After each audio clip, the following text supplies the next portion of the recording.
Millionaire left his lover to be with her best friend. 7 years later, he was frozen when he saw her with twins identical to him.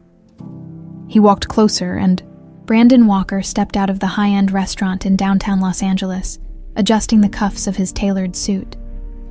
The night air was crisp, carrying the faint scent of rain from earlier in the evening. Neon lights from nearby buildings flickered across the wet pavement, painting distorted reflections of a city that never slept. He barely noticed any of it. His mind was elsewhere, buried under the weight of a failing marriage and the never-ending demands of his empire. Victoria had sent yet another cold, detached text. Something about a charity gala they were expected to attend together next week. He didn't even bother to respond. Nothing about their relationship felt real anymore. In public, they were the perfect couple, the embodiment of success and power. Behind closed doors, they were little more than strangers bound by legal papers and business alliances. Had it ever been real? Brandon sighed, loosening the tie around his neck as he walked toward his car. But just as he reached the curb, someone, made him stop dead in his tracks. A woman, walking across the street with 2 little boys holding her hands. His pulse hammered against his ribs. His throat went dry. It couldn't be Rachel. He blinked, convinced his mind was playing tricks on him. It had been 7 years since he had last seen her. 7 years since she had disappeared from his life without a trace. The last time he saw her was through the words of a letter that had shattered his world. But the 2 little boys walking beside her, Brandon felt his breath catch, his entire body tensed as his eyes locked onto them. The resemblance was undeniable. Their features, dark hair, piercing blue eyes, the way their little mouths twisted in focus as they walked, were eerily familiar, because they were his. The weight of the realization nearly knocked him off balance. His mind raced back to the past, to the lie he had lived for the last 7 years. The letter, the painful words Rachel had written, the unbearable loss he had tried to drown in work, in success, in a life that now felt completely meaningless. I lost them, Brandon. I can't bear to see you after this.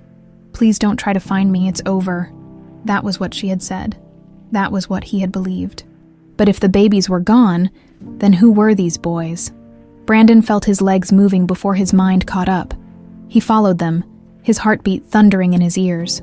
Rachel led the children into a small cafe on the corner, guiding them inside with practiced ease. She smiled gently as she helped one of them take off his jacket, ruffling his hair in a way that sent a deep ache through Brandon's chest. She looked different. Her hair was slightly shorter than he remembered, but her features were the same, delicate and striking, though now there was a maturity in her eyes that hadn't been there before. 7 years had passed, and yet, in this moment, it felt like no time had gone by at all, except for the fact that she had 2 children, his children. Brandon hesitated at the entrance of the cafe, gripping the handle so tightly his knuckles turned white. He had faced powerful business rivals, closed billion-dollar deals, and stood unfazed before ruthless adversaries. But this shook him to his core. He took a breath and stepped inside. The aroma of freshly brewed coffee and warm pastries filled the air, but he barely noticed. His entire focus was on Rachel, and then she looked up. Their eyes met. Rachel froze. The color drained from her face, her breath catching in her throat. For a moment, there was nothing but silence. The cafe bustled around them, baristas calling out orders, the hum of conversations, the clinking of cups. But for Brandon, the world had narrowed to just this moment. His voice came out hoarse, raw with emotion he couldn't suppress. "Are they mine?" Rachel's lips parted, and she took a step back instinctively, her gaze flickering to the boys, then back to him. Panic flashed in her eyes.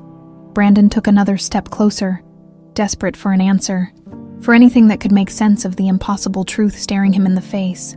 But before she could respond, a deep, confident voice cut through the tension like a blade. "Babe, everything okay?" Brandon's entire body went rigid. A man, a tall, well-dressed man with sharp features, walked up behind Rachel, placing a hand on her lower back in a gesture of possession, protective, intimate. Rachel's posture stiffened, but she didn't pull away. Brandon felt like he'd just been punched in the gut. She wasn't alone. She had a life that didn't include him. His hands clenched into fists at his sides as an unfamiliar emotion surged through him. Jealousy, anger, desperation. The man turned his attention to Brandon, his expression unreadable, assessing. "Who is this?" he asked Rachel, his tone calm but firm. Rachel opened her mouth, but no words came out. She was still staring at Brandon, her entire body tense with something he couldn't quite read, and then finally she spoke. Her voice was barely above a whisper. "Brandon, this is Ethan." The name meant nothing to him, but the way she said it, the hesitation in her voice, that meant everything. Brandon took a slow breath, forcing himself to hold it together. He had walked into this cafe thinking he was reclaiming his past. Instead, he had just stepped into her present, and it damn well looked like there was no room for him in it. Brandon felt the weight of the name Rachel had just spoken settle in his chest like a lead brick. Ethan, the man beside her, the man whose hand rested so easily against the small of her back. The man whose presence made Brandon feel like an outsider in what should have been his family. Rachel's hesitation told him everything. She hadn't expected to see him. She wasn't ready for this confrontation. Neither was he. Brandon's throat felt dry as he tried to steady his breathing. His gaze flickered between the boys, his sons, and Rachel. She was still staring at him, lips slightly parted, as if the words she needed to say were stuck in her throat. Ethan, however, didn't seem to have the same hesitation. He stepped slightly in front of Rachel, his sharp blue eyes locking onto Brandon with quiet authority. "Is there something we can help you with?" His voice was calm, but there was an underlying tension beneath the politeness. Brandon clenched his jaw, trying to maintain his composure. He had never been the kind of man to cause a scene. He thrived on control, on calculated moves. But this was chaos. His gaze flickered back to Rachel. "Can we talk?" he asked. His voice lower, more urgent. Rachel looked down at the boys, then at Ethan, before finally nodding. "Ethan, can you take the boys to get their muffins?" Ethan didn't move right away. His expression remained unreadable as he studied Brandon for a long second before nodding. He crouched down, speaking softly to the twins, who then walked with him toward the counter, blissfully unaware of the storm raging between the adults. The second they were out of earshot, Rachel exhaled sharply, running a hand through her hair. "Brandon." He took a step closer, his voice almost a whisper. "They're mine." "Aren't they?" Rachel swallowed hard, guilt flashing in her eyes. But then she straightened her shoulders. "Yes." The word knocked the breath out of his lungs. Brandon felt dizzy, as if the ground beneath him had disappeared. He had suspected it the second he saw them, but hearing it was something else entirely. His children were alive. He had 2 sons, 7 years old, and he had missed everything. "You told me you lost them," he said, his voice strained with a mix of pain and anger. Rachel flinched, guilt shadowing her features. "I thought I had," she admitted. "I was told they didn't make it." Brandon's heart pounded. "By who?" Rachel looked away. "The doctor, the hospital." She let out a shaky breath. "Victoria." His blood turned to ice. "Victoria." His voice was a dangerous growl now. Rachel nodded, wrapping her arms around herself as if trying to shield herself from the past. "She came to see me at the hospital. She gave me the letter, the one from you. She said you wanted nothing to do with me after I lost them." Brandon took a step back, his entire world shattering all over again. Victoria, his wife, his own damn wife had orchestrated this. He clenched his fists, the pieces clicking into place, Rachel disappearing without a trace. The cold detachment from Victoria whenever he tried to talk about their loss, the way she had urged him to move on, to forget. She had stolen everything from him. His breath came out uneven. "Rachel, I never wrote that letter." Her eyes snapped up to his, wide with shock. "What? I never wrote you a letter saying I wanted nothing to do with you. I searched for you. I tried to find you, but you were gone. Victoria told me you left the country to heal, that you wanted space, that..." He exhaled sharply, shaking his head. "She lied to both of us." Rachel's hands trembled as she gripped the edge of the table. She was processing the same horror he was. 7 years. 7 years stolen from them. I don't know what to say," she murmured, looking at him with so much emotion that it physically hurt to hold her gaze. I only found out the truth 3 years ago. A nurse from the hospital contacted me. She was the one who told me the twins had survived, that there was a mistake, that—" Her voice cracked, and she looked away, blinking back tears. "It took me years to get them back. The legal battle was hell. And Ethan, he was there for me through all of it." Brandon felt his stomach tighten at the mention of Ethan, but he pushed it aside for now. There were bigger things at play. He exhaled, raking a hand through his hair. "Rachel, I swear to you, I didn't abandon you. If I had known, it doesn't change the past," she whispered. That cut deeper than anything else. Before he could respond, Ethan returned, holding 2 small paper bags in one hand and guiding the twins with the other. "Mom, they were out of chocolate chip, so we got blueberry instead." Rachel wiped her eyes quickly and smiled at her sons. "That's okay, sweetheart." Brandon watched the way she softened around them, the way they looked at her, full of love and trust. And then he felt the loss sink into his bones. He had missed their first steps, their first words, their birthdays, every scraped knee, every bedtime story, every single milestone. Rachel turned back to him, her expression conflicted. "Brandon, let's go, babe," Ethan said gently, his gaze flickering toward Brandon with subtle warning. Rachel hesitated for a long second before nodding. "Yeah, we should go." Brandon clenched his jaw. He wasn't going to let this end here. Not now. "Rachel." His voice was quiet, but it carried weight. She paused, looking at him one last time. "Can I see them again?" Rachel bit her lip. Ethan stiffened. The twins looked up, oblivious to the tension surrounding them. And then, after what felt like an eternity, Rachel finally nodded. "One step at a time," she murmured. It wasn't much, but it was a start. Brandon sat in the dimly lit study of his penthouse, a half-empty glass of whiskey resting on the polished mahogany desk in front of him. The city lights of Los Angeles stretched endlessly beyond the floor-to-ceiling windows, but he wasn't seeing any of it. His mind was on her, Rachel, the boys, his sons. The shock of seeing them still hadn't worn off. Their faces haunted him, their resemblance to him undeniable. 7 years, 7 goddamn years stolen from him. And all because of Victoria. His grip tightened around the glass as his jaw clenched. He had to know, had to see the proof. He had called the best private investigator money could buy, someone he trusted to dig deep. And now, all he could do was wait. A sharp knock on the door shattered the silence. "Come in," he said, his voice rough.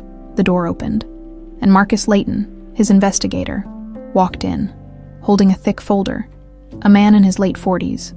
Marcus had a reputation for uncovering the ugliest truths people tried to bury. Brandon didn't waste time. "Tell me everything," Marcus exhaled, placing the folder on the desk before sitting down. His face was grim. "It's worse than you think." Brandon's stomach twisted. "Go on." Marcus opened the folder, flipping through documents, court records, and photos. Victoria orchestrated everything, Brandon. The falsified letter, the medical reports. It was all her. Brandon's breath came out slow and controlled, but rage simmered just beneath the surface. "How?" Marcus tapped a paper. "She paid off Dr. Raymond Carter, the obstetrician who handled Rachel's pregnancy. He was in her pocket, received a hefty sum to tell Rachel that the twins didn't make it." Brandon's blood ran cold. "She paid a doctor to tell the mother of my children that they were dead." Marcus nodded grimly. "That's not all. She also had a nurse, Angela Moreau, switch the birth records, officially. The twins were listed as stillborn. In reality, they were taken from the hospital and placed into a private adoption system, one controlled by Victoria's contacts." Brandon's grip on the desk tightened. "She stole them," Marcus exhaled. "Yes, and she made damn sure neither of you would ever find out.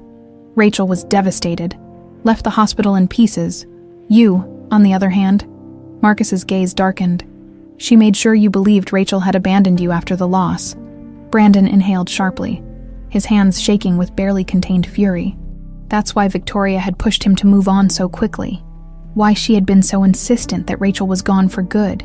Because she had been terrified of the truth coming out. How did Rachel find out? His voice was eerily calm, but his knuckles were white as he gripped the desk. Marcus flipped to another page. 3 years ago, a former nurse, Angela Moreau, contacted Rachel, claiming she had information about the birth. She had kept records of the switch, but had been too scared to come forward earlier. She confessed everything: how the adoption had been handled through an underground network, how Rachel's children were alive. Brandon exhaled harshly, his chest tightening. Rachel had spent years fighting to get them back, and he had been living in ignorance. Marcus continued. It took 2 years of legal battles before Rachel was able to reclaim them. Ethan was her lawyer. He worked pro bono, pushing through every legal loophole Victoria's people had put in place. In the end, Rachel won custody. But by then, well, you were already married to Victoria. Brandon's entire body tensed. Rachel had fought for them alone. Meanwhile, he had been sleeping beside the woman who had destroyed their family. Marcus hesitated before speaking again. Brandon, there's something else. Brandon's eyes flicked up sharply. What? Marcus slid a photo across the desk. It was Victoria, sitting inside a high-end hotel lobby. Across from her was a man in a doctor's coat. Dr. Raymond Carter. The timestamp was 2 nights ago. Brandon's jaw clenched. She's tying up loose ends. Marcus nodded.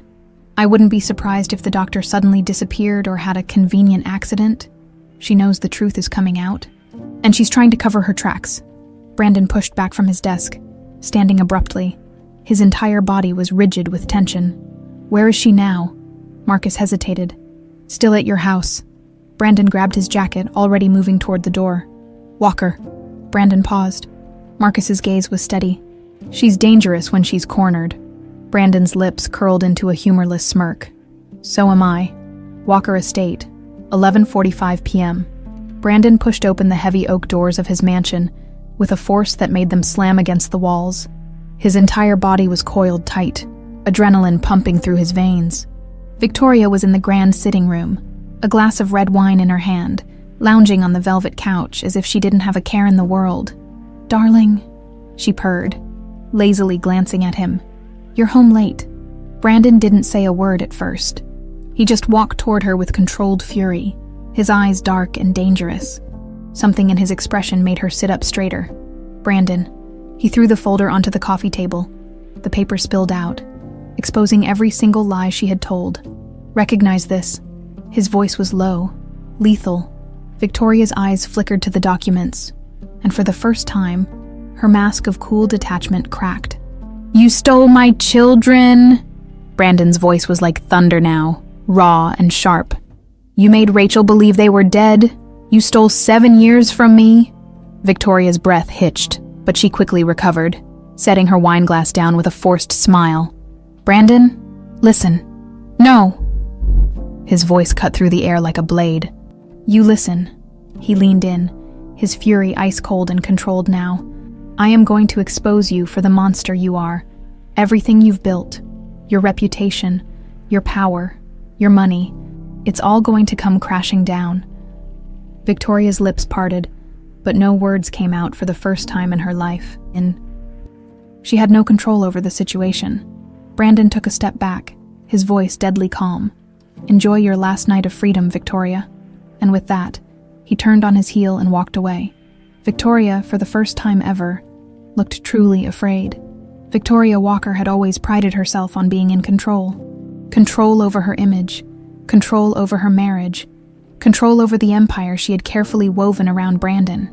But now, as she sat alone in the dimly lit living room of their grand estate, staring at the damning documents Brandon had thrown at her feet, she felt something foreign creeping into her veins. Panic. She had underestimated him. She had known, of course, that the truth was bound to catch up with her eventually. Loose ends always had a way of unraveling, but she had assumed, no, counted on, Brandon never truly looking back. She had believed he was too busy, too distracted, too hardened to dig into the past. She had been wrong. Footsteps echoed down the hall, firm and unyielding. Victoria swallowed hard, schooling her expression just as Brandon reappeared in the doorway. But this wasn't the calm, detached businessman she had manipulated for years. No, this was a man out for blood. He stopped a few feet away, arms crossed over his broad chest, his stance tense with barely restrained fury. His piercing blue eyes locked onto hers, cold and unreadable. For the first time in her life, Victoria felt small in front of him. Nothing to say. Brandon's voice was dangerously low. controlled, but the storm brewing beneath it was unmistakable. Victoria inhaled slowly, masking her fear with an indifferent smirk. I don't know what ridiculous conspiracy you think you've uncovered, but... Brandon moved so fast that her breath caught in her throat. In an instant, he was towering over her, gripping the arms of the chair she sat in, caging her in. His voice was a whispered growl when he spoke next. Don't lie to me. A shiver ran down her spine. His face was inches from hers, his usually collected demeanor completely shattered. The raw, unforgiving rage in his eyes made it painfully clear. This wasn't just about betrayal. It was about his children. You stole my sons from me. His voice was barely above a whisper, but it carried the weight of 7 years of lost time. You made Rachel believe they were dead. You made me believe she left me. Victoria swallowed, feeling her mask slip for the first time. Brandon, his jaw clenched. I trusted you. She flinched. She had expected fury. She had expected threats, but the undeniable hurt laced in his voice. That was something she wasn't prepared for. His gaze darkened as he straightened, putting some distance between them. I built my life around a lie because of you.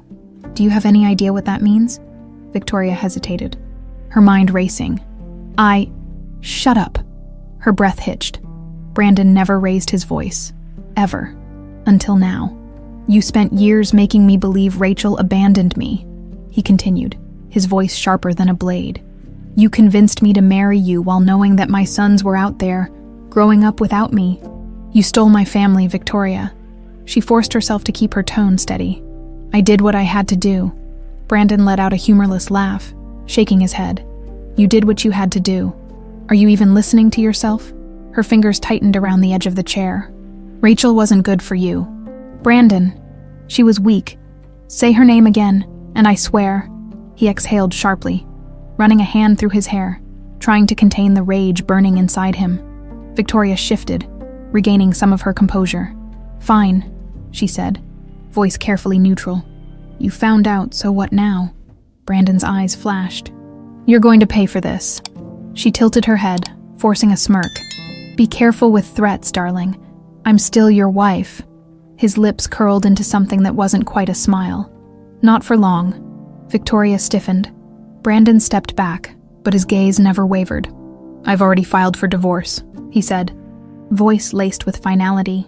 Everything you stole from me, I'm taking it back. She felt the air leave her lungs. You wouldn't. Watch me. Her carefully constructed world cracked at the edges. She had spent years solidifying her place by Brandon's side, securing a life of luxury, of power. Without him, without his name, his wealth. What was she? Her heartbeat pounded as she pushed to her feet, masking her fear with cold fury. You think you can just walk away, that you can erase me like I never existed. Brandon's expression didn't change. I'm not erasing you, Victoria. He paused, his voice turning ice cold. I'm making sure you never have the power to hurt anyone again. For the first time, real fear flickered in her eyes. Brandon turned toward the door. You have until tomorrow morning to pack your things and leave. Victoria's heart pounded. And if I don't? He stopped, glancing at her over his shoulder. Then I make sure the world knows exactly who you are and what you've done. She clenched her jaw. You think you can take me down, Brandon? He let out a slow, cold exhale. I think you already did that to yourself. And with that, he walked out. Victoria stood frozen, the weight of her crumbling empire crashing down around her. For the first time in her life, she had lost. Brandon sat in his car outside Rachel's apartment, gripping the steering wheel so tightly that his knuckles turned white. The truth burned inside him like a raging fire, a fury that refused to be contained. Victoria had stolen everything from him, his children, his future, his happiness, and Rachel. She had lived through hell alone. He exhaled sharply, trying to steady himself. How do you tell someone that the worst moment of their life was a lie? That the pain they carried for years, the grief that defined them, was nothing more than the result of a cruel manipulation? The thought made his stomach turn. He had spent years hating her absence, thinking she had chosen to leave, that she hadn't wanted him. Now, knowing the truth, the guilt was unbearable. She had been suffering, and he had let her go. Brandon ran a hand over his face before stepping out of the car. It was time. He climbed the steps of her brownstone apartment, his heart pounding against his ribs. The sun had just begun to set, casting a golden hue over the city, but he barely noticed. All he could think about was Rachel. He knocked. Seconds stretched into eternity before the door finally opened. Rachel stood there, her brown eyes widening slightly at the sight of him. She looked tired, not just physically, but like someone who had carried a heavy weight for too long. "Brandon." Her voice was wary, guarded. He swallowed hard. "We need to talk." Rachel hesitated, glancing over her shoulder, then back at him. He could see the internal war playing out in her mind, the instinct to push him away battling against the curiosity in her eyes. Finally, she sighed and stepped aside. "Come in." Brandon walked inside, taking in the warmth of her home. It was simple, cozy, nothing like the cold, lifeless mansion he shared with Victoria. Toys were scattered in the living room, evidence of 2 little boys who lived here, who should have been part of his life all along. Rachel crossed her arms. "What is this about?" Brandon turned to face her, his expression unreadable. "I know the truth, Rachel." She frowned. "The truth?" He exhaled slowly, his voice raw. "About the twins, about the hospital, about Victoria." Rachel stiffened. Brandon reached into his jacket and pulled out the folder Marcus had given him. He placed it on the small coffee table in front of her.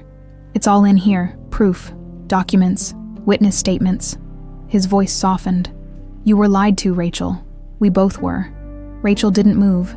She just stared at the folder as if it held a ghost from her past. Then, slowly, she sat down, her fingers trembling as she flipped through the pages. Brandon watched as her face went pale, her breathing becoming unsteady. When she reached the part about the nurse's confession, her hands clenched into fists. I already knew some of this," she whispered. "But Victoria, she swallowed hard, blinking rapidly. She forged the letter." Brandon nodded. "I never wrote those words, Rachel. I never turned my back on you." Rachel's eyes met his, filled with unspeakable pain. "I thought you left me," she choked out. Brandon's jaw tightened. "I thought you left me too." Silence hung between them, heavy with 7 years of lost time. Rachel inhaled sharply, pushing the folder away. "None of this changes what happened," she murmured. "I still spent years fighting for them alone. She hesitated. "I still built a life without you, Brandon." He flinched but nodded. "I know, and I'll never be able to change that, but Rachel," his voice dropped, thick with emotion. "I want to be in their lives. I need to be in their lives." Rachel exhaled slowly. "I don't know if that's a good idea." Brandon's heart stopped. He took a careful step closer. "Why?" Rachel hesitated, then shook her head. "They don't know you, Brandon. They have a life here. Stability. And Ethan." She stopped abruptly, as if realizing she had said too much.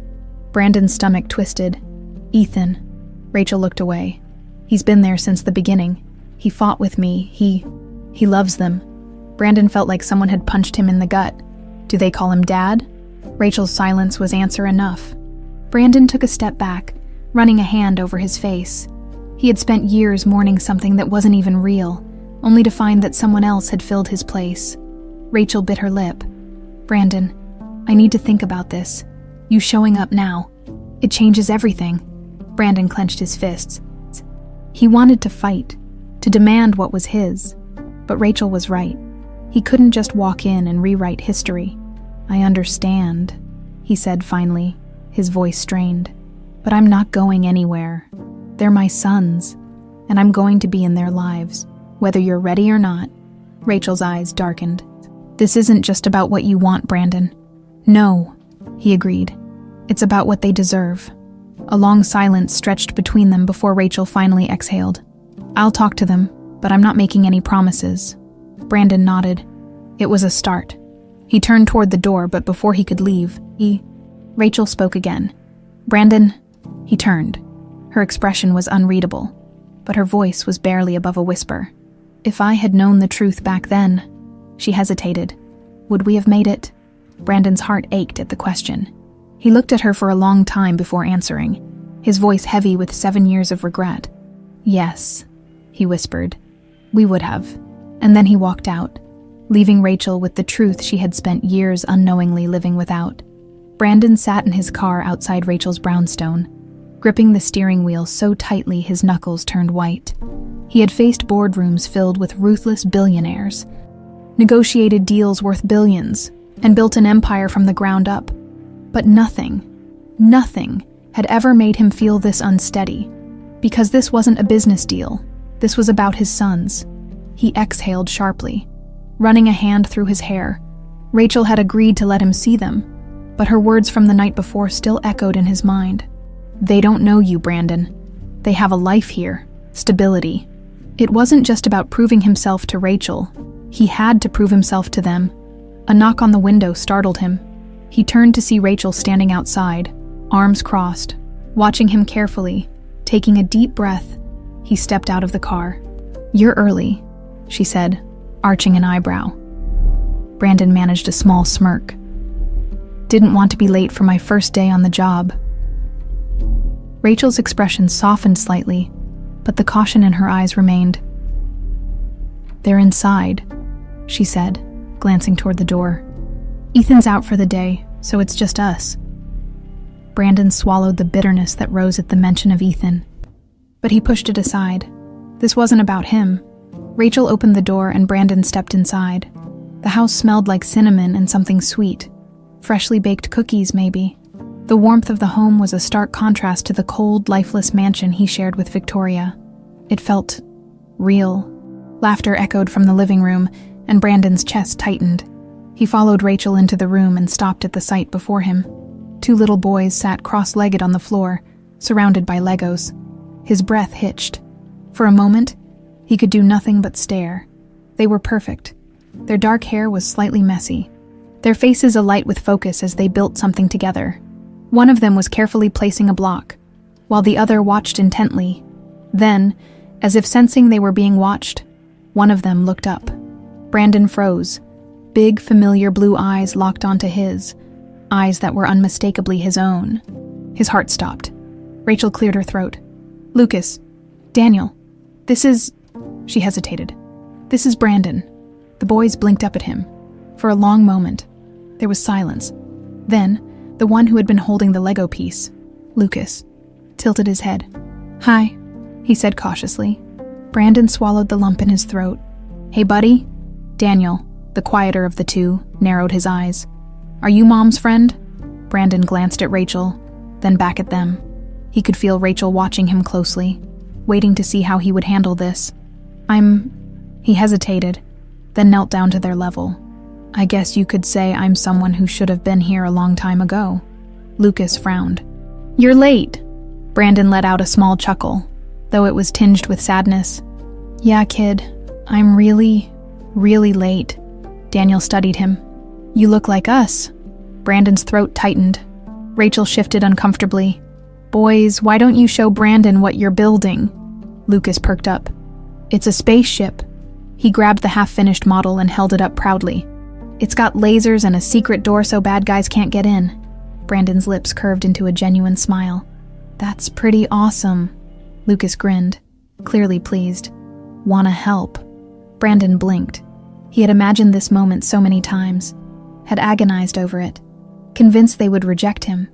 But now, sitting here, being offered a piece of their world, he felt something crack open inside him. "I'd love to." Lucas handed him a few pieces, and Brandon carefully placed one on the model. Daniel watched silently before scooting closer, handing him another block for the first time in 7 years. Brandon felt like he belonged, an unspoken bond. Minutes passed, and to Brandon's surprise, the boys slowly warmed up to him. Lucas was talkative, animated, full of excitement. He told Brandon all about spaceships, dinosaurs, and his favorite superhero. Daniel was quieter, more observant. He watched Brandon carefully, studying him in a way that felt eerily familiar, because Brandon did the exact same thing when he was a kid. At some point, Rachel left the room, giving them space. Lucas poked Brandon's arm. "You're really big, like a superhero." Brandon chuckled. "Not quite." Daniel finally spoke again. "Mom said you work in a big building."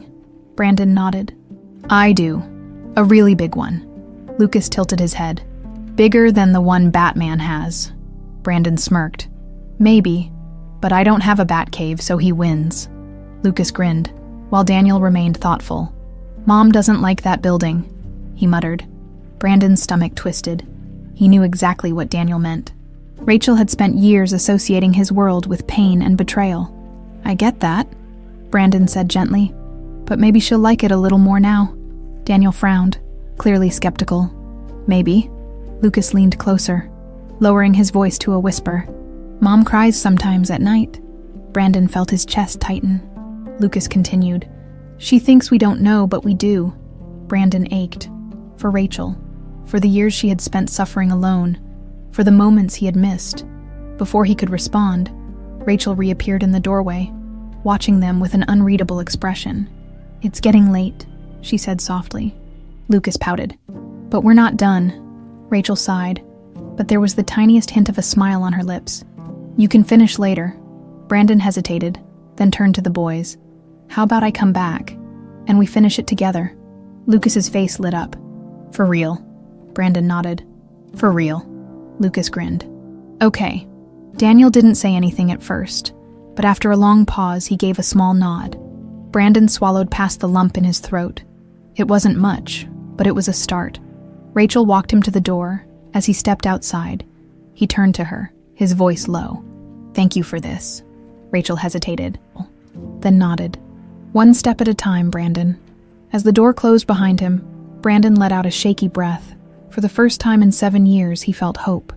Brandon couldn't wipe the small smile off his face as he walked back to his car. For the first time in 7 years, he had spent time with his sons, not just watching from afar, but really being with them. They had let him in, if only for a little while. It was a start. But as he reached his car, the moment of quiet satisfaction was shattered. A figure leaned against his sleek black Aston Martin, arms crossed, watching him with cold, assessing eyes. Ethan. Brandon slowed his steps, his jaw tightening as he took in the man who had, for all intents and purposes, taken his place. Ethan was dressed casually in jeans and a fitted button-down, but there was nothing casual about his stance. It was the stance of a man standing his ground. Brandon let out a slow breath before speaking. You're in my way, Ethan smirked, pushing off the car. That's funny. I was just about to say the same thing to you. Brandon resisted the urge to roll his eyes. If you have something to say it. Ethan's smirk faded, replaced by a sharp, unreadable expression. I know what you're doing. Brandon arched an eyebrow. Oh, enlighten me. You're trying to insert yourself back into Rachel's life, into their lives, like you belong here, like you weren't gone for 7 years. Ethan's voice was calm, but the steel beneath it was unmistakable. Brandon's temper flared, but he kept his voice even. I wasn't gone, Ethan. I was kept away. There's a difference, Ethan scoffed. And now, suddenly, you expect everyone to just accept you, to let you waltz back in and play dad like nothing happened. Brandon took a slow step forward, his voice dropping. I am their father. Ethan didn't back down. And where were you when Rachel was fighting for them? When she was exhausted, crying herself to sleep, wondering if she'd ever see them again? Where were you when she was in court, when she needed someone to stand by her? His eyes burned with quiet fury. I was there, Brandon. Me, not you. Brandon felt something deep and ugly twist in his chest. Ethan had been there. For Rachel. For his sons. The thought made his blood boil. Not just in anger, but in guilt. He should have been there, but he hadn't even known. Brandon inhaled sharply. I didn't have the chance to be there, but I do now, and I'm not going to walk away. Ethan's jaw clenched. You think this is a game? You think you can just claim them like a business deal and everything will fall into place? Brandon's eyes darkened. I don't play games when it comes to my sons. For a long moment, they just stared at each other, the tension thick and suffocating. Then Ethan let out a humorless laugh, shaking his head. You know what? Fine. Let's see how this plays out. He took a step back, but his voice was laced with warning. But hear me, Walker. If you hurt them, if you disappoint them in any way, I'll be the first to make sure you never come near them again. Brandon's expression remained unreadable. You don't need to worry about that. I'm not going anywhere. Ethan studied him for a moment longer, then nodded slowly, as if accepting the inevitable battle ahead. And just like that, he walked past Brandon, toward Rachel's apartment, slipping inside like he belonged there. Brandon exhaled, his jaw clenching. The message was loud and clear. Ethan wasn't just Rachel's lawyer. He wasn't just a friend. He was a man in love with her, and he wasn't stepping aside without a fight. Lines drawn. Brandon didn't sleep that night. He sat in his office staring out at the city skyline, replaying the conversation with Ethan over and over in his mind. The truth was, Ethan had every reason to hate him. Rachel's life had fallen apart, and Ethan had been the one to pick up the pieces. He had been there through the worst of it. He had fought for her, supported her, and, most painfully, he had earned her trust. Brandon hadn't. Not yet. But that didn't mean he wouldn't. The next morning, he made his way back to Rachel's apartment. He didn't need an invitation. She had said he could see the twins again, and he intended to. When Rachel opened the door, her eyes widened slightly. "You're early," Brandon smirked. "That's the second time you've said that," she sighed, stepping aside to let him in. "The boys are still getting dressed." Brandon nodded, stepping into the warm space that was slowly becoming familiar. His eyes flickered to the framed photos on the wall, memories he had never been a part of, and then his gaze landed on one in particular, Rachel, standing in a park, laughing, with Ethan. Something inside him twisted painfully. Rachel followed his gaze, her expression unreadable. "He's been in their lives since the beginning," she said softly. "He's family to them." Brandon exhaled slowly. "And to you?" Rachel's breath hitched. She hesitated. And in that hesitation, Brandon saw it. The uncertainty. The flicker of something she hadn't fully confronted yet. Finally, she looked away. "I need to check on the boys." Brandon watched as she disappeared down the hall. Her answer left unsaid. He clenched his fists. This wasn't just about proving himself to his sons.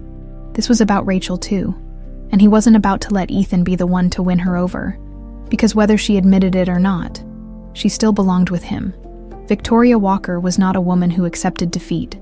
As she sat in the sleek, modern penthouse suite of the Rosewood Hotel, she swirled the deep red wine in her glass, her perfectly manicured nails tapping against the crystal.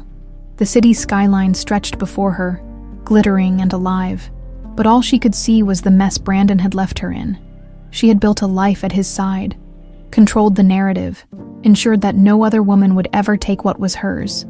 And now, he was throwing her away, divorcing her, cutting her out like she was nothing. Her lips curled into a bitter smile as she took a slow sip of wine. "Oh, Brandon, you underestimated me." A soft knock at the door pulled her from her thoughts. She set her glass down and adjusted the silk robe draped over her shoulders, before rising to answer. When she opened the door, a tall man in an expensive suit stood there, his expression cold and businesslike. "Did you bring what I asked for?" she purred, stepping aside to let him in. The man nodded, placing a thick envelope on the table. "Everything is in there, bank records, court filings, and..." He hesitated before continuing. "The adoption paperwork." Victoria's smile widened as she picked up the envelope and slid out a set of neatly typed documents, the legal proof that Rachel's adoption of the twins had been sealed under special circumstances, and more importantly, proof that it could be challenged. "You're sure about this?" the man asked. Watching her closely, Victoria's eyes gleamed. "Oh, I'm more than sure." She traced her fingers over the paper, already imagining the chaos she was about to unleash. "Brandon thinks he's won," she mused, her voice smooth and venomous. "That he can just walk away, that he can have his perfect little family." Her grip on the documents tightened. "But I'm going to make sure he loses everything." A sudden threat Rachel sighed as she carried the last of the folded laundry to the twins' room. The past week had been a whirlwind. Brandon had started coming around more, spending time with Lucas and Daniel. She wouldn't admit it out loud, but it was affecting her. Seeing him with them, the way he wanted to be part of their lives, was stirring something inside her she wasn't ready to face. But there was still Ethan, still the life she had built, and she wasn't about to throw it all away because of a man who had once broken her heart, even if it hadn't been his fault. She was deep in thought when the doorbell rang.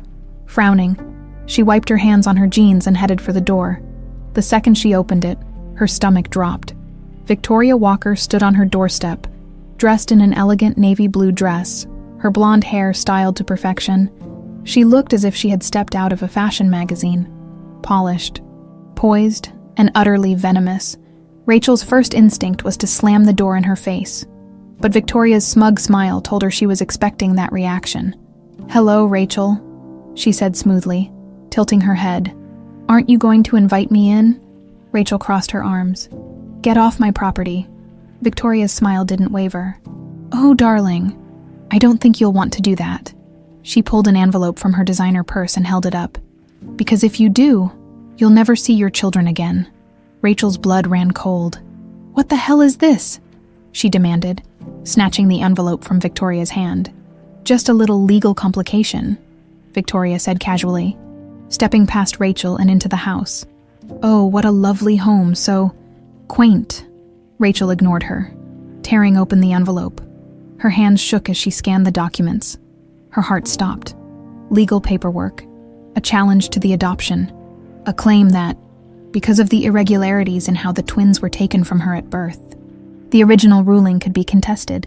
"You're lying," Rachel hissed, eyes snapping up to Victoria. "This is garbage." Victoria raised a perfectly sculpted brow. "Oh, honey, I never lie when it comes to business." Rachel's pulse pounded in her ears. "Brandon will never let this happen." Victoria smirked. "Who do you think I'm really targeting, dear?" Rachel's breath caught. Victoria stepped closer, lowering her voice to a silk-covered threat. "Brandon loves those boys, and now that he knows they're his, he will do anything to keep them."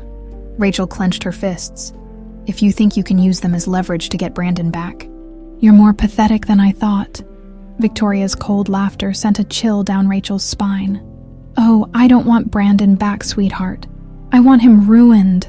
Rachel's heart slammed against her ribs. Victoria's gaze sharpened. "I can take this to court and drag you through hell.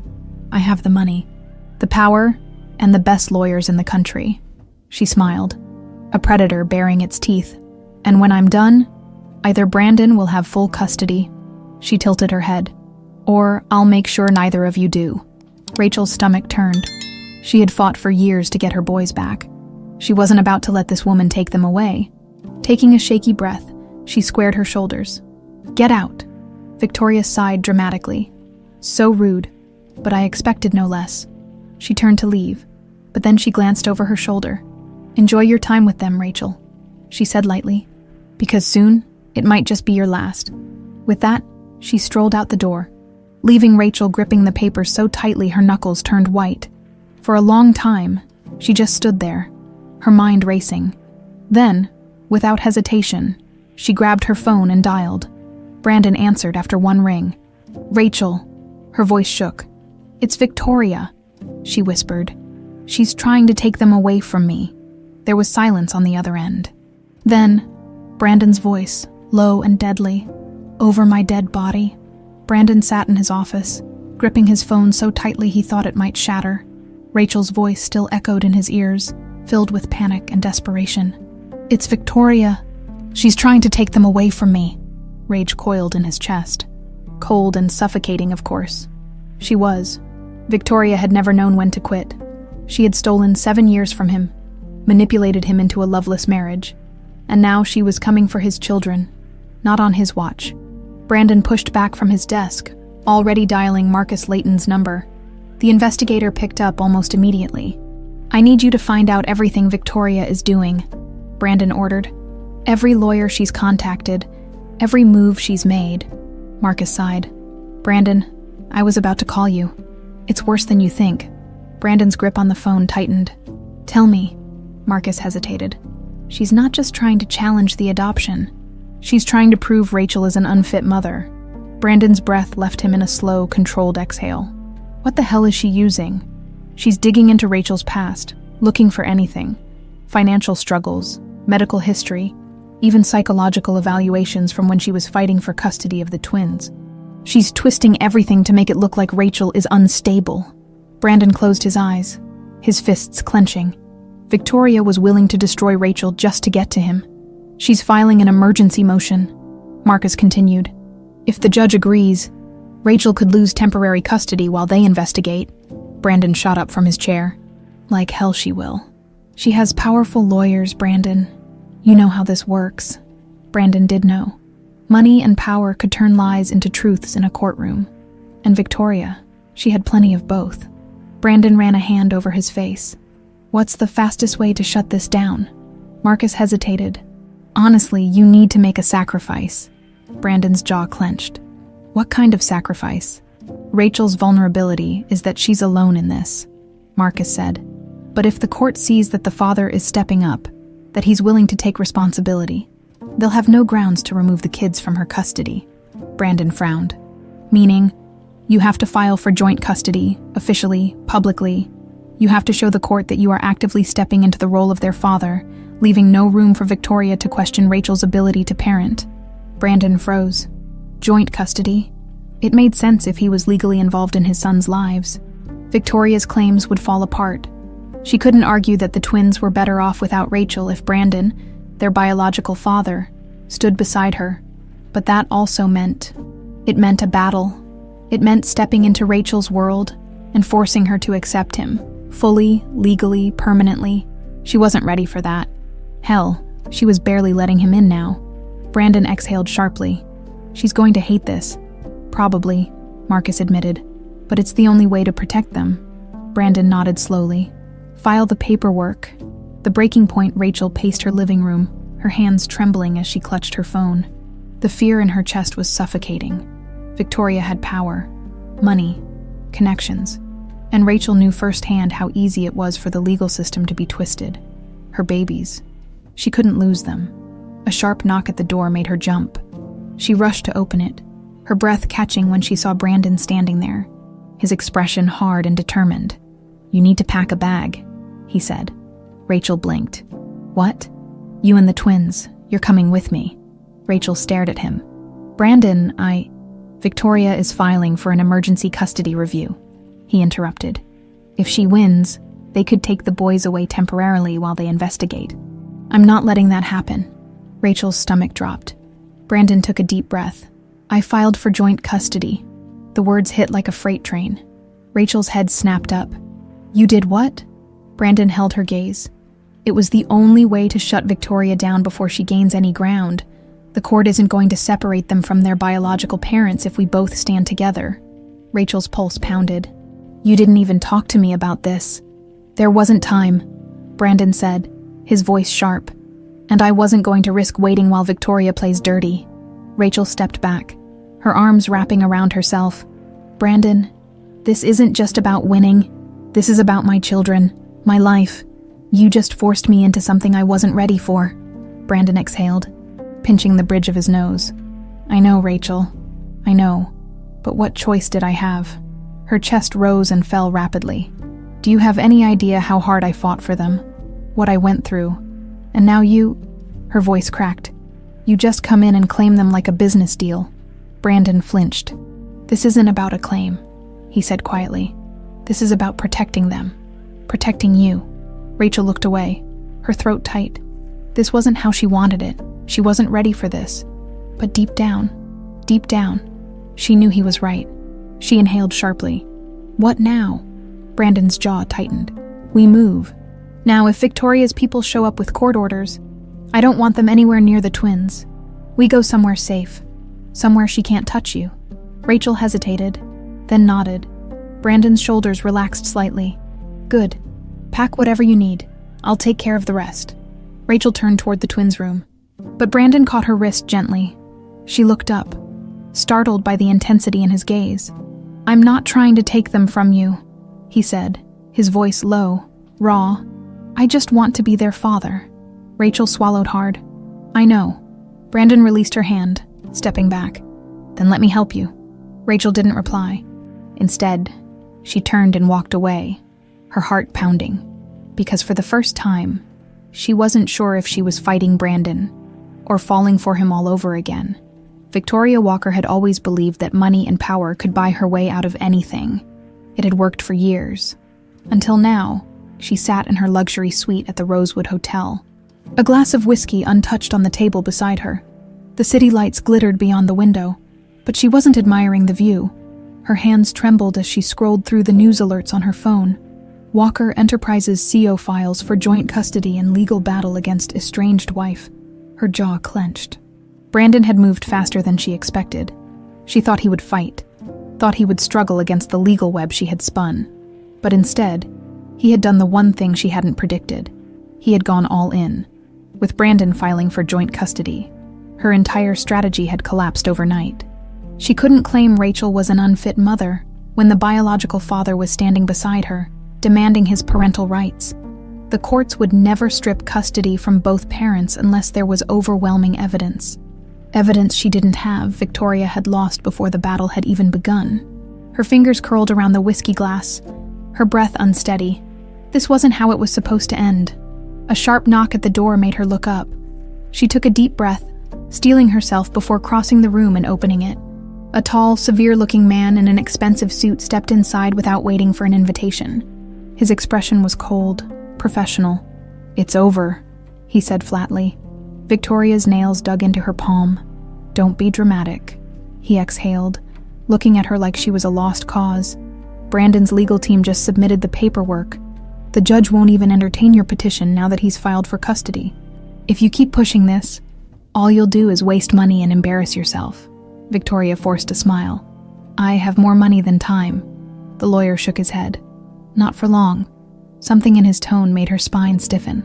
"What do you mean?" "Walker Enterprises has launched an internal investigation into your financial dealings. Brandon isn't just divorcing you, he's cutting you off entirely." The room spun. That couldn't be right. Brandon was angry.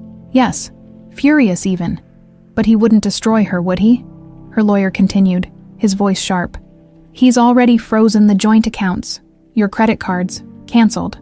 Any assets tied to Walker Enterprises. Seized. You have whatever is in your personal accounts, and after the divorce settlement, that might not be much." Victoria's chest tightened. Brandon wasn't just leaving her. He was erasing her. She swallowed hard. "I need time. I can fix this." The lawyer scoffed. "You don't have time, Victoria. The moment that joint custody paperwork hit the system, you became irrelevant. No judge will listen to your claims now. And without Brandon's money, you're finished." She felt like she was drowning. For so long, she had controlled the game. She had manipulated, schemed, won. And now, in the blink of an eye, she was nothing. The lawyer grabbed his briefcase. "My advice, drop the case and settle the divorce before Brandon decides to come after you for fraud." Victoria's throat burned with unshed tears. This couldn't be happening. She wouldn't let it. As the door closed behind him, she stared at her reflection in the massive window. She still had one card to play. Brandon thought she was out, but she wasn't done yet. Rachel barely had time to breathe before the next battle arrived. She and the twins had barely settled into Brandon's estate, a temporary arrangement. As she kept reminding herself, when her phone rang, it was Marcus Layton. Rachel hesitated before answering. What now? Marcus didn't waste time. Victoria's making a move. She's trying to blackmail Brandon into giving her money in exchange for dropping everything. Rachel's grip on the phone tightened. What kind of blackmail? A deal. She walks away quietly if he gives her a settlement beyond the divorce agreement. If he refuses, she's threatening to go public with information that could damage his reputation. Rachel's stomach twisted. What kind of information? There was a pause. Then Marcus said, "You." Rachel's blood ran cold. She's planning to leak documents, emails, anything she can spin to make it look like you and Brandon had an affair while he was married to her. She's hoping the media will latch onto it and turn you into the villain. Rachel closed her eyes, willing herself to stay calm. And what's Brandon going to do? There was a short chuckle on the other end of the line. He told her to go to hell. Rachel let out a shaky breath. Of course he did, but that didn't mean Victoria would stop. She would come for them with everything she had. Rachel turned, glancing toward the living room where the twins were curled up on the couch, watching cartoons. Brandon sat nearby, his eyes flickering between them and his phone as he fielded calls from his lawyers. He looked tired. No, not just tired. Not just weary. Rachel's heart twisted. He had already sacrificed so much to protect them. Maybe it was time she did the same. Taking a deep breath, she walked over to him. "We need to talk." Brandon looked up, his expression softening when he saw her. "Everything okay?" Rachel hesitated before sitting down beside him. I want to make her stop. Brandon sighed, rubbing the back of his neck. Rachel, I know what you're going to say, she interrupted.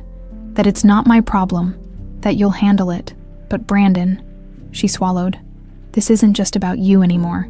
It's about all of us. His jaw tensed. What are you suggesting? Rachel exhaled slowly. I'll go public first. Brandon froze. She continued, her voice firm. Before Victoria has the chance to twist anything, we tell the truth. We put out a statement. On our terms. We don't let her control the narrative. Brandon's eyes searched hers. Are you sure? Rachel nodded. If this is a fight, I want to stand beside you, not behind you. Brandon was silent for a long moment. Then something shifted in his gaze. He reached out, gently taking her hand in his. For the first time in years, there was no hesitation, no doubt, just them. Okay, he murmured. Let's end this. Rachel squeezed his hand, her heart pounding, because for the first time, she wasn't just fighting for Brandon, she was fighting with him. And together, Victoria didn't stand a chance. Victoria Walker was out of options. For the first time in her life, the power she wielded so effortlessly was slipping through her fingers. Brandon had played his move brilliantly, filing for joint custody before she could challenge Rachel's rights. The courts wouldn't entertain her claims now. The money she once controlled was dwindling, her influence fading, her empire crumbling. But Victoria Walker was not a woman who surrendered.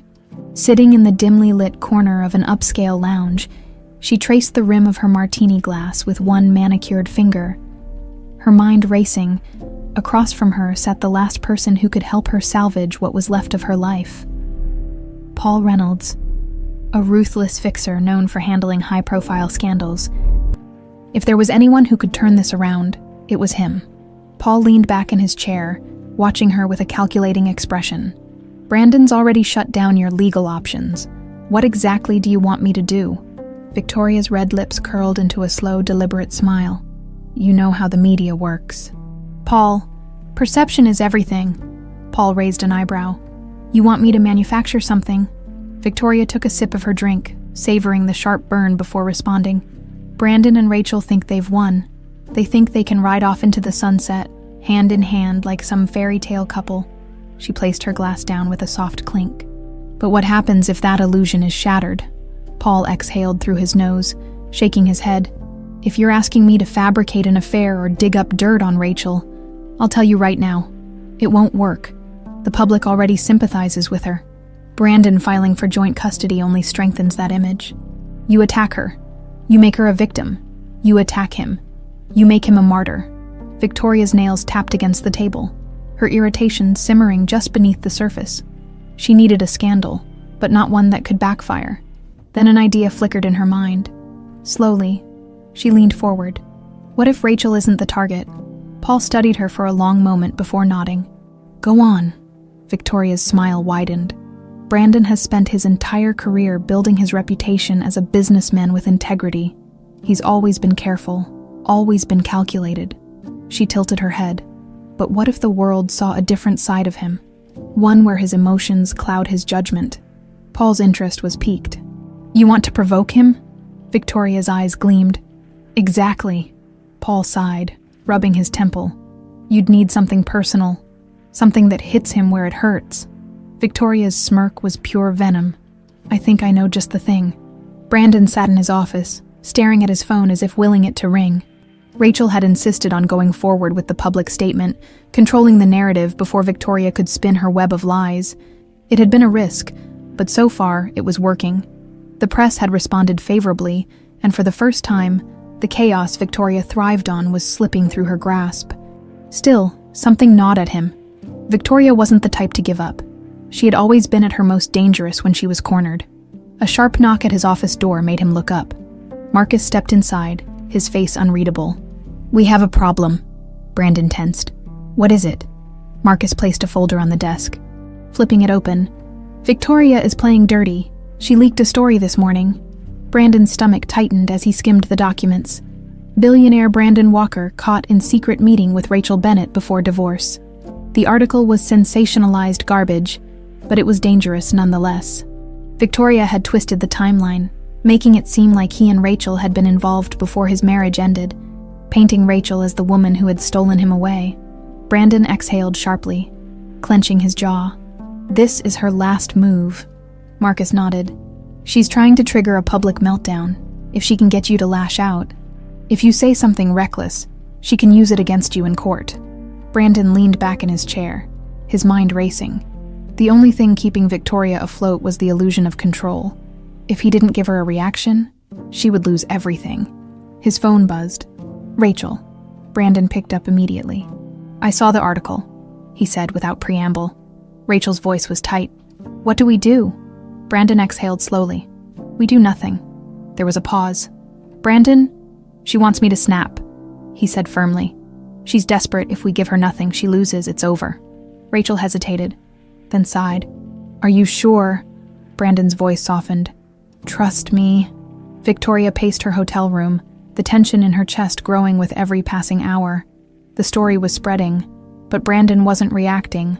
No public statements, no outbursts, nothing. She threw her phone onto the bed, her hands shaking. This was supposed to work. He was supposed to be furious, supposed to make a mistake, but he wasn't taking the bait. A knock at the door made her whirl around. She stormed across the room, yanking it open. A man in a dark suit stood there, his expression unreadable. Her father's lawyer. Victoria's stomach dropped. Mrs. Walker, the man said, stepping inside without waiting for an invitation. Your father has made a decision. Victoria's heart pounded. What are you talking about? The lawyer adjusted his tie. Your father has been made aware of the situation, your financial instability, the legal troubles. His gaze was cold. He has decided to revoke all remaining financial support. Victoria staggered back. No, she whispered. He wouldn't. He already has. The lawyer handed her an envelope. You have 30 days to vacate the properties he owns. After that, you're on your own. Victoria's vision blurred. Her father had always protected her, always ensured she landed on her feet. But now, she was alone. The lawyer gave her a curt nod. Good luck, Mrs. Walker. As the door clicked shut behind him, Victoria sank onto the bed, her body trembling. Everything was gone.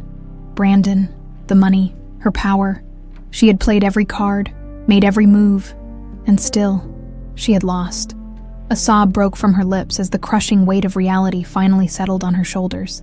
For the first time in her life, Victoria Walker had no one left to save her.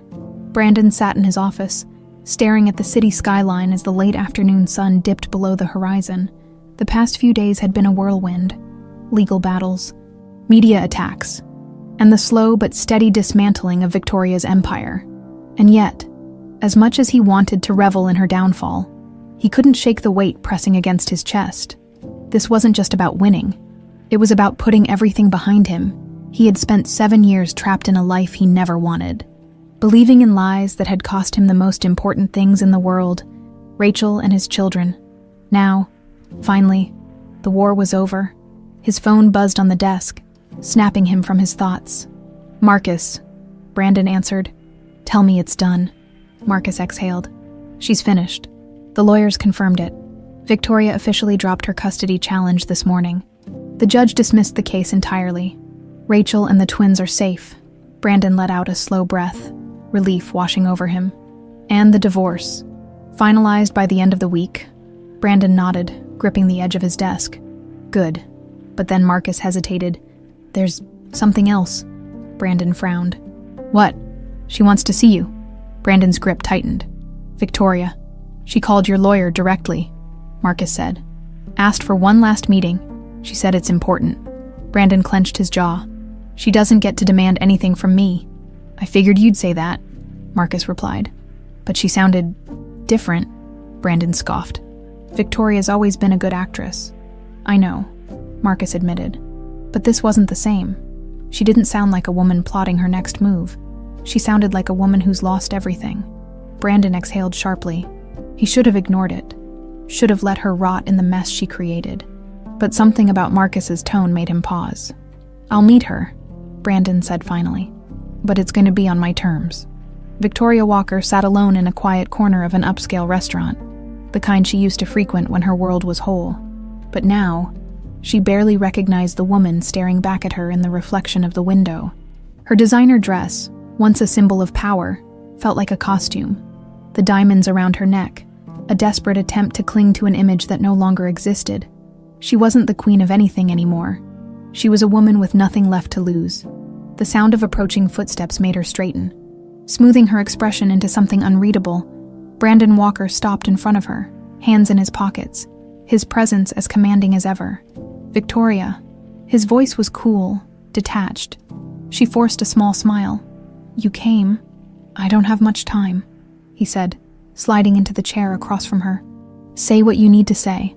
Victoria studied him, trying to find some trace of the man who had once stood by her side, but he was different now. Stronger, free. For the first time, she realized that she had never truly broken him. "I'm leaving," she said, fingers curling around the edge of her glass. "I'm going to Europe, maybe Singapore. I haven't decided yet." Brandon arched an eyebrow. "You expect me to care?" Victoria let out a soft chuckle. "No, but I thought you should know." He didn't respond. She took a deep breath.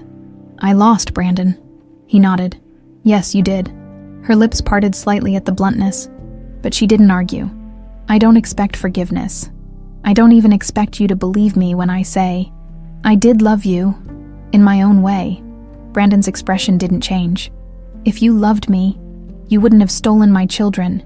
You wouldn't have tried to ruin Rachel." Victoria's throat tightened. "I was scared of losing you." Brandon leaned forward, his voice low. "You never had me." The words hit harder than she expected. For years, she had convinced herself that she had won, that she had taken something from Rachel, that she had built a life that meant something. But now, sitting here, looking at the man she had fought so hard to keep, she saw the truth. Brandon had never been hers, and he never would be. She swallowed back the bitterness rising in her throat. "I'm not asking for redemption, Brandon. I know what I did, and I'll have to live with it." Brandon exhaled slowly. "Then why did you ask to see me?" Victoria hesitated. "Because I wanted to say goodbye, and because there's something I need to give you." She reached into her bag and pulled out a small envelope, sliding it across the table. Brandon eyed it warily before picking it up. "What is it?" he asked. Victoria's voice was barely above a whisper. "The last piece of truth I have left." Brandon didn't open it. Instead, he studied her for a long moment, as if searching for one final lie, but there was nothing left in her eyes but exhaustion. "Goodbye, Brandon," she murmured. He stood, pocketing the envelope without another word, and then, without looking back, he walked away. Victoria watched him go, knowing this was the last time she would ever see him. For the first time in her life, she was truly alone. Brandon didn't open the envelope until he was back in his car. He hesitated before carefully tearing it open. Inside was a single folded letter, written in Victoria's elegant handwriting. His eyes scanned the words, his breath catching as he read, "Brandon, you may never believe me, but I need you to know one thing. I wasn't the only one involved. I had help. There was someone else pulling the strings. Someone who wanted Rachel out of the picture just as much as I did. Your father." Brandon's entire body went still. His hands tightened around the letter, his pulse thundering in his ears. His father, the man who had pushed him into a life of power, who had always disapproved of Rachel, the man who had once told him that love was a weakness. Brandon's vision blurred with rage. Victoria had been a monster. Yes, but she had never been the mastermind. His own father had helped orchestrate the biggest betrayal of his life. Brandon exhaled sharply, folding the letter with precise, controlled movements. This wasn't over, not yet. He had won against Victoria. But now, he had another enemy to face. Brandon Walker sat in the back of his car, the letter from Victoria still clutched in his hands. He had read it 3 times now, each word sinking deeper into his chest like a knife twisting between his ribs. His father, the man who had built Walker Enterprises from the ground up, the man who had taught him everything about power, control, and strategy, the man who had always warned him that love was a weakness. He had been involved. Brandon inhaled slowly, forcing himself to stay calm, but his hands shook as he folded the letter back into the envelope. He had spent years blaming Victoria, believing that she alone had orchestrated his downfall. But it had never been just her. His father had wanted Rachel gone, and he had helped make it happen. Brandon clenched his jaw, his voice tight as he spoke to his driver. "Take me to my father's estate now." The driver hesitated only a moment before nodding. "Yes, sir." The car pulled away from the curb, weaving through the city streets as Brandon forced himself to control the storm brewing inside him. He had spent his entire life trusting his father, trying to live up to the impossible standards the man had set. And now, all of it, the respect, the admiration, the blind loyalty, felt like a joke. The drive to the Walker estate felt longer than usual. By the time they arrived, Brandon barely waited for the car to stop before pushing open the door and striding toward the grand entrance. The butler barely had time to react before Brandon pushed past him, his footsteps echoing against the marble floors. His father sat in his usual spot in the study, a glass of whiskey in hand, eyes flicking up from a financial report as Brandon stormed in. Russell Walker was a man who had never looked rattled a day in his life, and tonight was no different.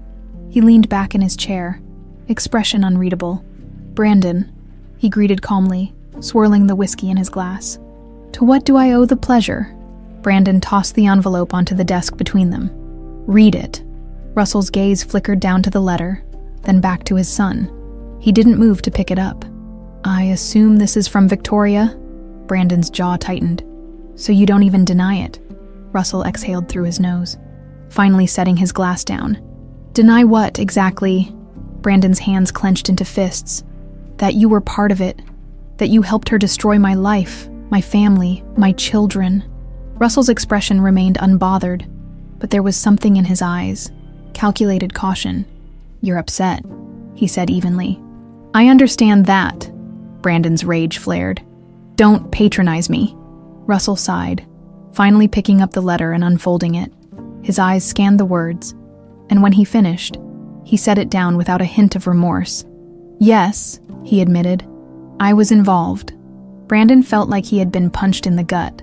He had expected denial, excuses, something, but not this. Not his father admitting to it so easily. Russell exhaled, rubbing his temple. "Brandon, I did what needed to be done." Brandon let out a humorless laugh, shaking his head. "You stole my children from me. You ripped Rachel out of my life, and you call that something that needed to be done?" Russell leaned forward, his expression cool, controlled. "Rachel was a distraction." Brandon's blood boiled. "She was the woman I loved. And look at where you are now." Russell gestured around the room, as if that explained everything. "You have power, wealth, influence. You're the man I always knew you could be." Brandon stared at him, barely believing what he was hearing. "You think any of that matters?"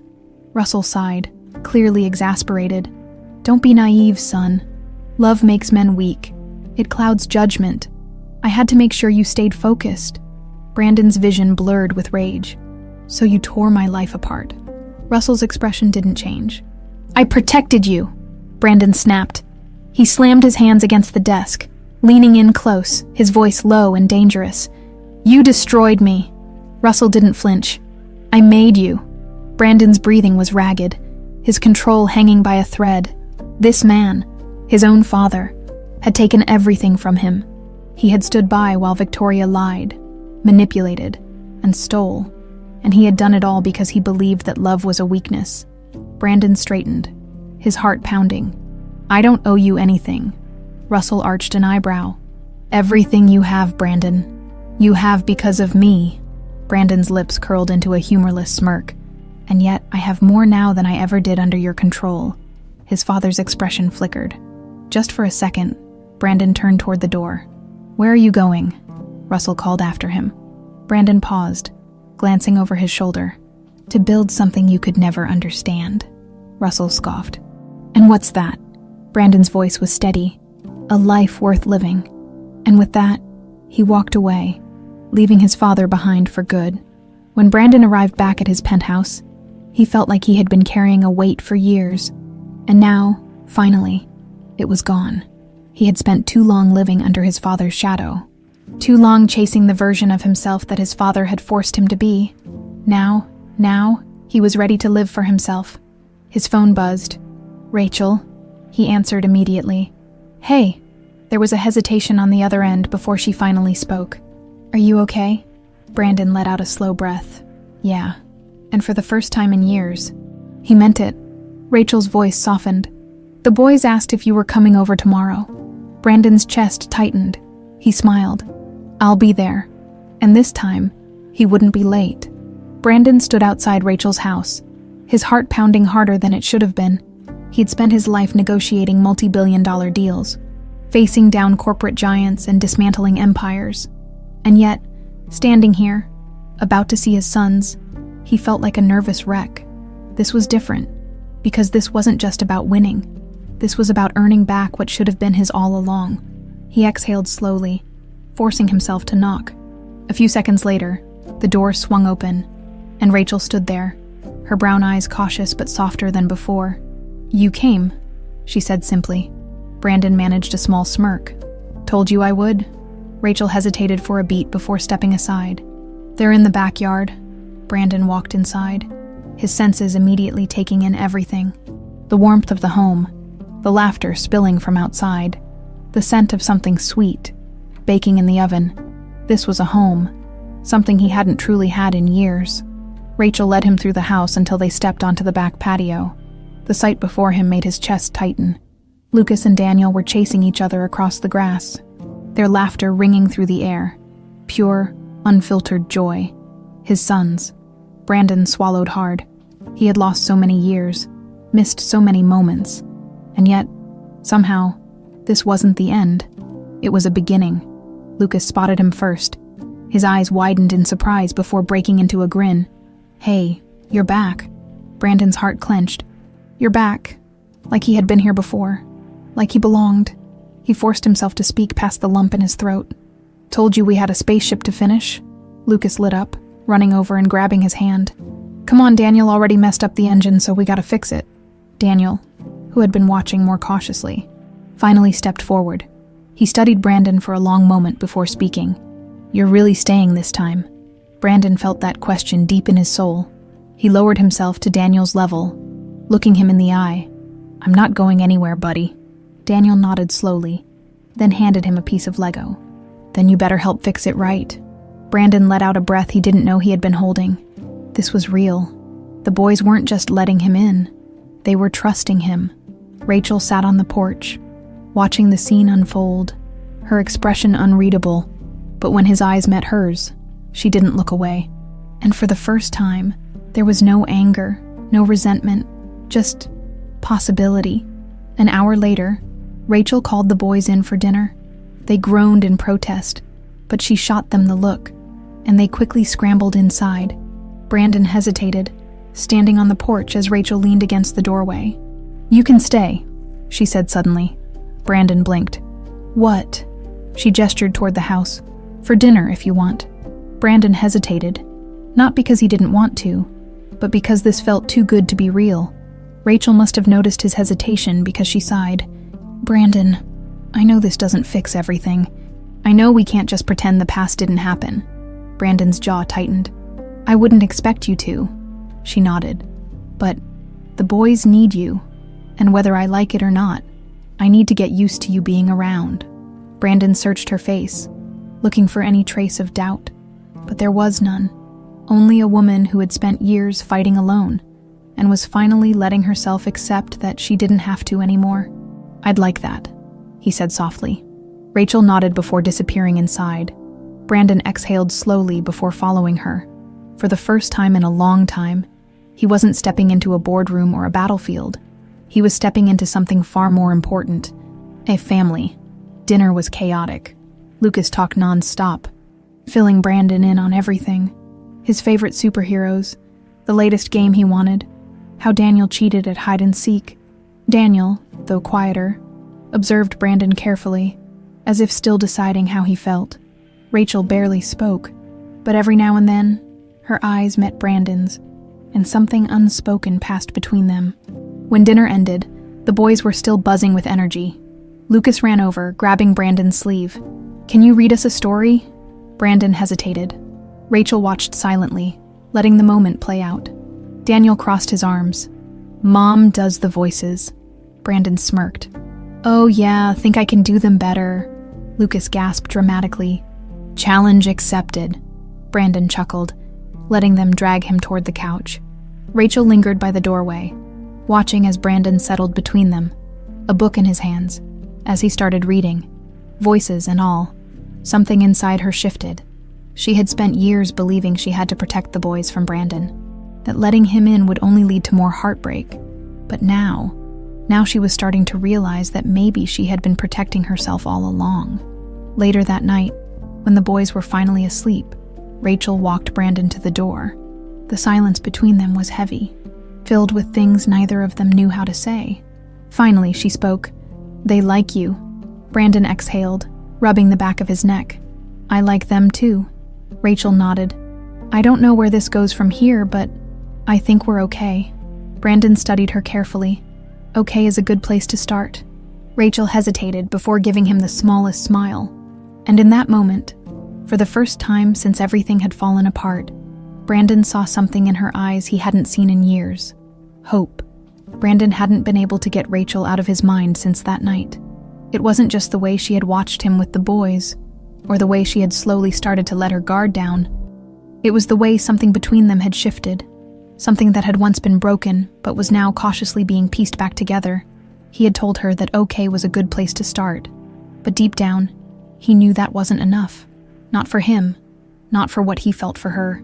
So when he pulled up outside Rachel's house, gripping the steering wheel a little too tightly, he knew this wasn't just another visit. This was the moment where everything changed. Taking a deep breath, he stepped out of the car and knocked. Rachel opened the door, blinking in surprise. "You're early," Brandon smirked. "That's the third time you've said that." Rachel sighed, stepping aside to let him in. "You showing up before the boys even get home from school isn't exactly normal." Brandon ran a hand through his hair. "I needed to talk to you." Something in his tone made Rachel still. She studied him carefully before nodding toward the kitchen. "Okay, let's talk." Brandon followed her, his heart hammering in his chest. Rachel leaned against the counter, arms crossed. "What is it?"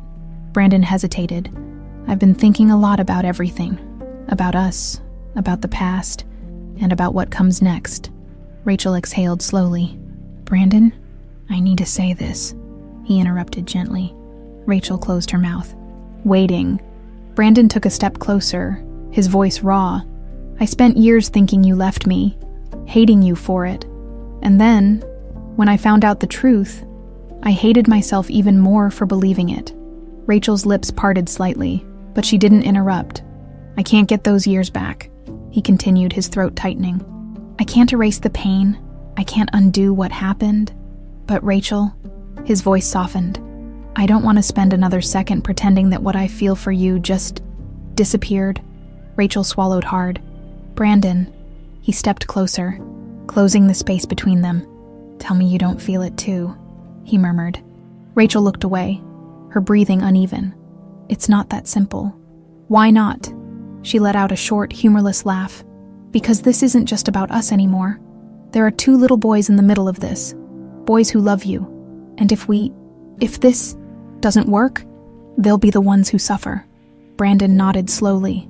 "I know, and that's why I'm not going anywhere. No matter what happens between us, I will always be here for them." Rachel's eyes met his, filled with uncertainty. "And what about me?" Brandon didn't hesitate. "I will always be here for you too." Rachel sucked in a shaky breath. "I don't know if I can do this again." Brandon reached out, gently taking her hand. "Then let me prove to you that you can." She looked down at their intertwined fingers, her defenses crumbling. "I never stopped loving you," he whispered. Rachel's eyes snapped up to his, wide and uncertain. For a moment, she just stared at him, torn between the past that had hurt her and the future that could heal her. And then, finally, she whispered, "I never stopped loving you either." Brandon's breath hitched, and before he could second-guess it, before she could change her mind, he reached up, cupping her face gently. Rachel's lips parted, but she didn't pull away, and then, as if drawn by something stronger than words, she closed the distance between them. The kiss was slow, hesitant at first, like testing the waters of something long lost but never truly gone. Then it deepened, becoming something desperate, raw, and real. Brandon pulled her closer, his hands sliding into her hair as she clung to him. years of pain and longing melting away in the space between them. When they finally pulled apart, Rachel's forehead rested against his, her eyes still closed. "This is terrifying," she whispered. Brandon let out a shaky chuckle. "Yeah, but it feels right." Rachel pulled back just enough to look at him. "So, what now?" Brandon brushed a strand of hair from her face. "Now we take it one step at a time. No pressure, no rushing, just us." Rachel searched his face, then finally nodded. "Okay." Brandon smiled, because this time, okay wasn't just a place to start. It was a place to stay. Brandon had always believed that success was measured in numbers, in power, in control, that a life worth living was one that commanded respect and demanded obedience.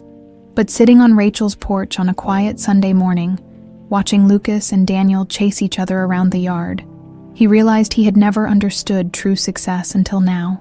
Because this laughter, this peace, this family, was the only thing that had ever truly mattered. Rachel stepped outside, 2 mugs of coffee in her hands. She handed one to him, settling into the chair beside him. For a while, they just sat there in comfortable silence, watching the boys play. Then Rachel spoke. "I'm still trying to wrap my head around all of this." Brandon glanced at her. "What do you mean?" She exhaled softly, curling her fingers around the warm mug. "You, us, the fact that after everything, we're here." Brandon set his coffee down, turning to face her fully. "Is that a bad thing?" Rachel shook her head. "No, just unexpected." Brandon reached for her hand, running his thumb lightly over her knuckles.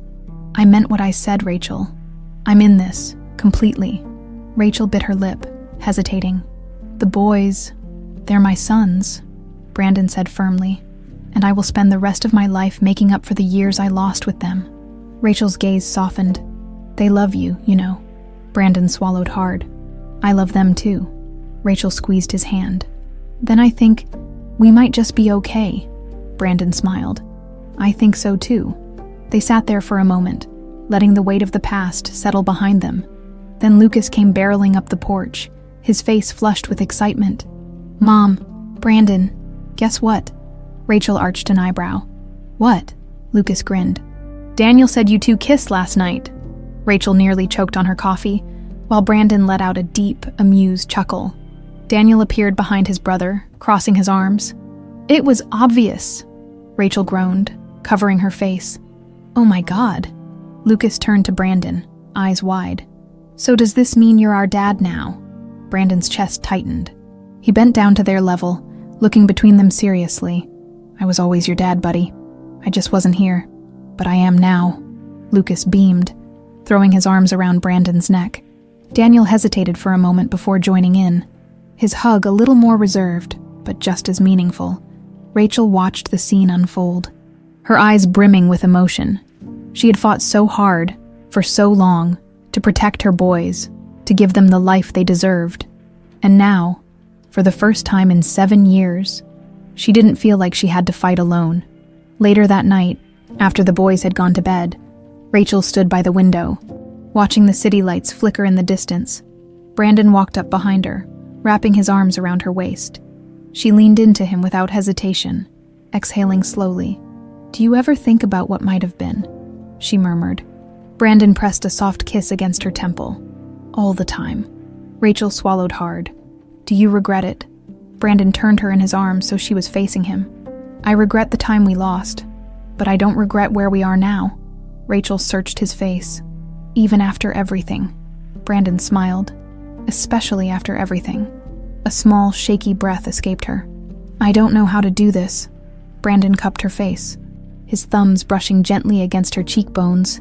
"Then let's figure it out together." Rachel let out a soft laugh. "You make it sound so easy." Brandon smirked. "It's not, but the best things never are." Rachel closed her eyes, resting her forehead against his. "Promise me something." Brandon pulled her closer. "Anything. Promise me that no matter what happens, we won't let the past define us." Brandon's heart swelled. "I promise." Rachel pulled back just enough to look into his eyes. And then, slowly, softly, she kissed him. This kiss wasn't desperate like the first one. It wasn't driven by fear or uncertainty. It was steady, sure, real. A promise, A new beginning. When they pulled apart, Rachel smiled. We might actually make this work. Brandon grinned. We already are. And this time he knew, with absolute certainty, that he wasn't going to lose her again. Epilogue. 1 year later, the sun was shining, laughter filling the air as Brandon stood in the backyard, watching Lucas and Daniel chase each other across the grass. Rachel walked up beside him, slipping her hand into his. They're getting faster. Brandon smirked. I'll have to start training if I want to keep up. Rachel laughed. Good luck with that. Brandon turned to her, pure happiness radiating from him. I don't need luck. I have everything I need right here. Rachel rolled her eyes, but her smile was soft and full of love. That was cheesy. Brandon grinned. Yeah, but you love it. Rachel sighed dramatically. Unfortunately, I do. Brandon leaned down, kissing her gently. Lucas groaned from across the yard. You gross! Daniel smirked. Told you they do it all the time. Rachel laughed, pulling away. Come on, dinner's ready. The boys cheered, racing inside. Brandon watched them go, his heart so full it ached. This was what he had been missing. And now that he had it, he was never letting it go.